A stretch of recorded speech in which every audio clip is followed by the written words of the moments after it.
Hello विद्यार्थियों, आज मेरे द्वारा एलएलएम फोर्थ सेमेस्टर के लिए वीडियो लेक्चर तैयार किया गया है। उम्मीद करता हूं कि आपको अच्छा लगेगा और आप इससे काफ़ी हद तक लाभान्वित होंगे। देखिए, आज मैंने पेनोलॉजी द ट्रीटमेंट ऑफ ऑफेंडर इस पर एक वीडियो लेक्चर प्रिपेयर किया है, जो कि what is the punishment, define its object.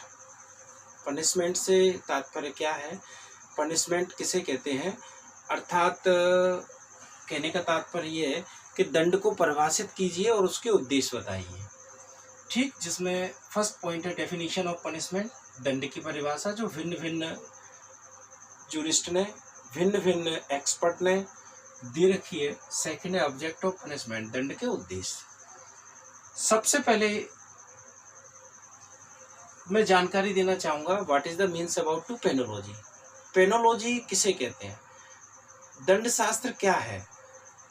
जैसा कि आपने एलएलबी में पढ़ा होगा, अपराध शास्त्र और दंड शास्त्र, ये पूरा का पूरा सब्जेक्ट आपका एलएलबी में हुआ करता था।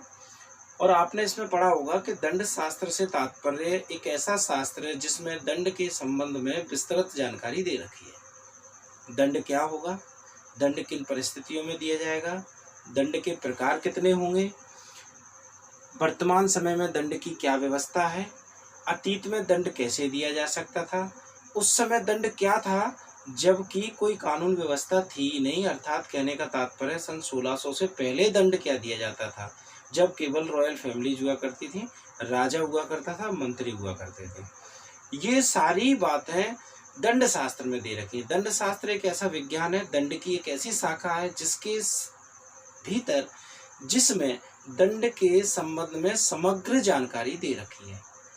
ठीक, यानी कि आप समझ चुके होंगे कि दंड शास्त्र से तात्पर्य क्या है। दूसरी चीज यहाँ जो दे रखी है वो है द ट्रीटमेंट ऑफ ऑफेंडर्स। किनके ट्रीटमेंट की बात कर रहे हैं हम, what is the means about to offenders. Treatment of offender से तात्पर्य अभियोगों की या अभियोगियों की उपचारात्मक व्यवस्था, उनका उपचार।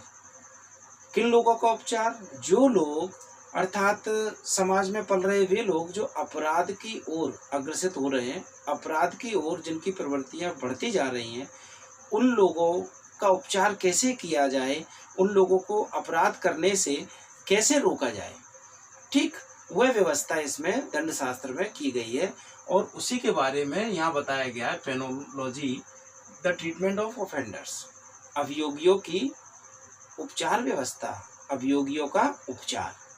ठीक, ये तो ही बात कंसेप्ट की, जो आपका सब्जेक्ट है एलएलएम फोर्थ सेमेस्टर में। जो विद्यार्थी LLM fourth semester criminal group से कर रहे हैं उनके लिए ये सब्जेक्ट है, पेनोलॉजी द ट्रीटमेंट ऑफ ऑफेंडर्स। अब बात करते हैं व्हाट इज द पनिशमेंट। किसे कहते हैं पनिशमेंट, दंड किसे कहा जाता है, क्या होता है दंड, क्यों देते हैं दंड, क्या आवश्यक है दंड देना। यस, बिल्कुल आवश्यक है दंड देना।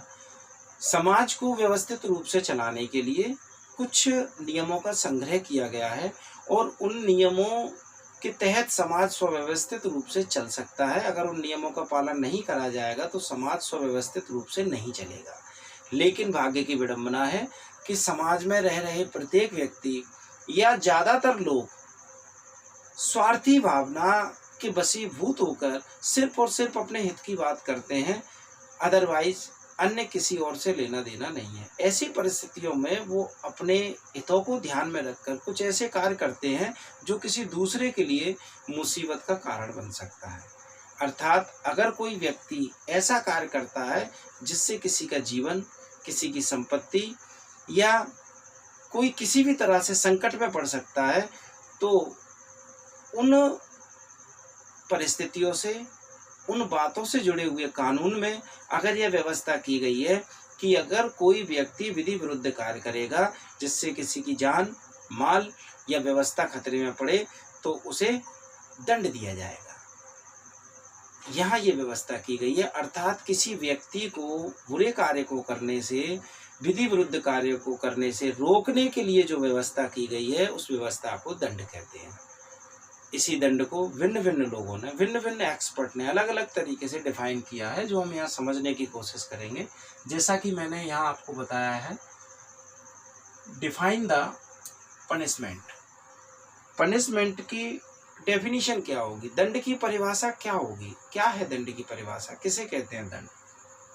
नंबर 1, एनरिक फेरी। एनरिक फेरी ने बहुत अच्छी परिभाषा दी है, कम से कम शब्दों में पनिशमेंट को डिफाइन करने की कोशिश की है।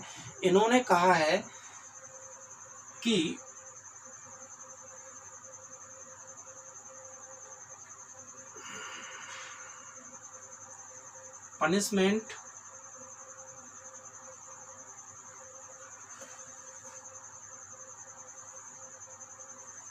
पनिशमेंट के बारे में इन्होंने कहा है कि प्रत्येक व्यक्ति को कानूनों को न मानने पर जो व्यवस्था की गई है उसे पनिशमेंट कहते हैं। और पनिशमेंट को पूरे तरीके से इन्होंने डिफाइन किया है, पनिशमेंट इज डिटरेंट, अर्थात दंड ही प्रतिरोध है किसी व्यक्ति को गलत कार्य को करने से, आपराधिक प्रवृत्ति को और बढ़ने से रोकने के लिए पनिशमेंट देना अत्यंत आवश्यक है। और पनिशमेंट इज डिटरेंट, इन्होंने कहा है कि दंड ही प्रतिरोध है, अर्थात दंड के द्वारा ही उसे रोका जा सकता है। इतनी सी बात में इन्होंने अपनी समग्र परिभाषा को व्यक्त कर दिया। सेठना ने क्या कहा है, सेठना ने कहा है कि दंड से तात्पर्य एक सामाजिक निंदा से है, अर्थात समाज में आपकी निंदा से एक ऐसी व्यवस्था जो दंड के रूप में बनाई गई है जिससे समाज में आपकी निंदा हो और जिससे लोगों को ये पता चले कि आपने ऐसा बुरा काम किया था इसलिए आपको ये दंड मिला है। ये जरूरी नहीं है कि दंड कष्टप्रद हो, उससे कोई कष्ट हो या तकलीफ दे हो। दंड सादा और सिंपल भी हो सकता है, केवल बात इतनी सी है कि आपको समाज के सामने शर्मिंदा करना ही दंड है, जिससे आप शर्मिंदा हो समाज के सामने और आप पुनः ऐसा कार्य करने से रुके। टेफ्ट ने भी दंड की परिभाषा को अपने शब्दों में अलग तरीके से व्यक्त किया है। उन्होंने बताया है कि दंड से तात्पर्य समाज द्वारा समाज के लिए उन लोगों को शर्मिंदा करना, उन लोगों को इस बात का एहसास कराना कि आप जो कार्य कर रहे हैं वो गलत है, नहीं करना चाहिए, पनिशमेंट कहलाता है। इसी तरह वेस्टर्न मार्क ने भी भिन्न भिन्न तरीके से अपनी परिभाषा को दंड के प्रति बताया है और ये कोशिश की है कि पनिशमेंट क्या होता है। इनके अलावा अन्य भी कई एक्सपर्ट हैं जिनके द्वारा डेफिनेशन दी गई है कि पनिशमेंट क्या होता है, पनिशमेंट कैसे दिया जाना चाहिए, कितने प्रकार का होता है। तो बच्चों, केवल मैं अपने वीडियो लेक्चर में उतना ही बता रहा हूँ जितना कि अत्यंत आवश्यक है, अदरवाइज आप डीपली स्टडी करके समझ सकते हैं कि और अन्य कौन से एक्सपर्ट हैं जिनके द्वारा भिन्न भिन्न डेफिनेशन दी गई है। Second, what is the punishment complete हुआ। Definition, it's define the its object. Object क्या है, दंड के उद्देश्य क्या है, what is the object of punishment, punishment के ऑब्जेक्ट क्या है। यहाँ पनिशमेंट के ऑब्जेक्ट अब अगर हम समझना चाहते हैं तो पनिशमेंट का ऑब्जेक्ट सबसे पहला मेरे हिसाब से ये है कि अपराधी को अपराध करने से रोकना। अगर हम दंड देंगे तो उसमें डर उत्पन्न होगा और उस डर के कारण एक अपराधी अपराध करने से रुकेगा, एक ऑब्जेक्ट।